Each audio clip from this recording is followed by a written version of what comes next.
focuses on reducing radicals down. So these are just what the properties of a radical is. The thing right here is called the radical sign. What's underneath the radical sign is what we call the radicand. And this little number here, most of the time it's shown. If it's not shown, it's considered a square root. This is considered the index. So let's go ahead and simplify these first set of examples. Example A, we say that it's the square root of 9. Most of you probably can recognize the square root of 9 as 3. But I'm going to just go backwards a little bit and just break down 9 into 3 squared. Now this little index is not there, so I'm going to go ahead and put the 2 there. That represents square root. Now if your index and your power match up, everything's going to cancel and you're left with just the radicand base of 3. Like we said earlier, the square root of 9 is 3.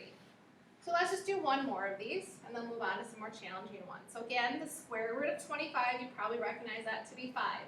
I'm going to break it down as 5 times 5 or 5 squared. Again, the index is not here, so I'm going to go ahead and put it there. Now my index and my power match up, so everything cancels and we're left with 5. Alright, now let's head down to some more challenging ones.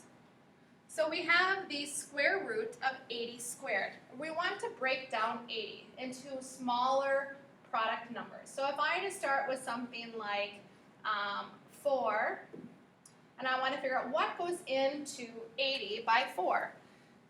Or you could say maybe 10. Maybe you want to go 10 times something. What does that go into? You get whatever possibilities you want to try to break this down. So I'm just going to go ahead and start it by 4. Because I know 4 is a perfect. Perfect means 2 times 2 is 4.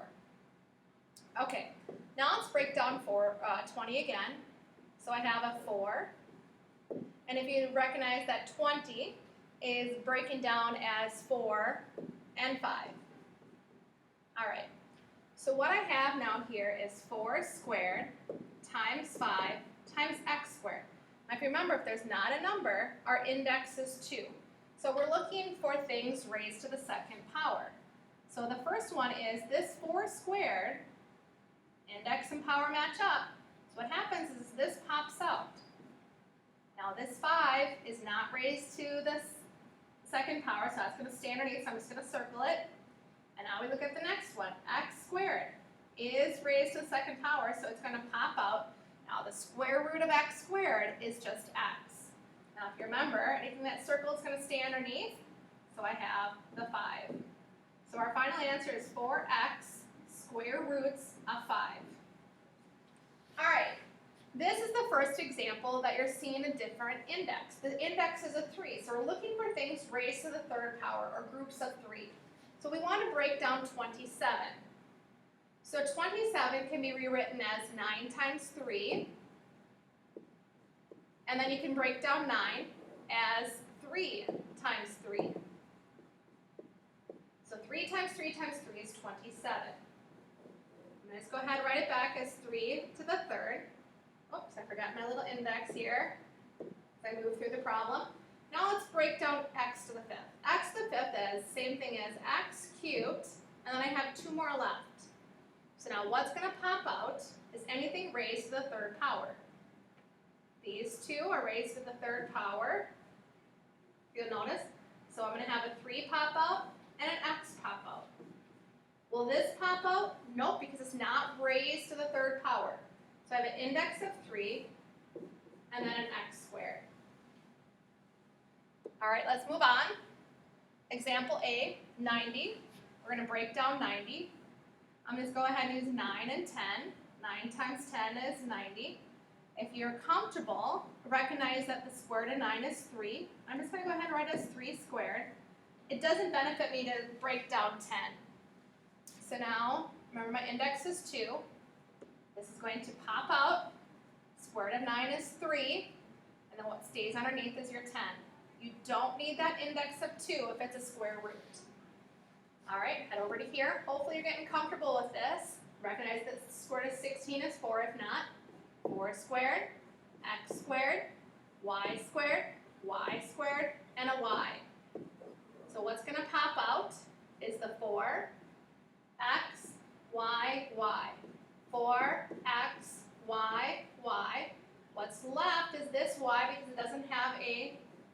y squared.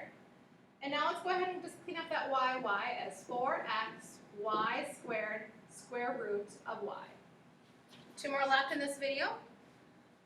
All right, heading down to 24, we want to break that down as maybe 6 times 4. If I broke down 6 again, it wouldn't help me. X squared and an x and a y. Now, recognizing that the square root of 4 is 2, if you're not comfortable, you may want to go to this step, 2 squared, x squared, x, 6. We're going to bring out this 2, and this x, and this 6, x, y are left. So 2 and an x. Leftovers are 6, x, y. Last one, our index is now a 3. So again, remember, we're looking for things raised to the 3rd power. So 2 times 2 is 8. X times x times x. Y times y times y. And I still have 2 y's left. My index is 3. So 2x and y will pop out. And then my leftover is my y squared. So don't forget that index of 2.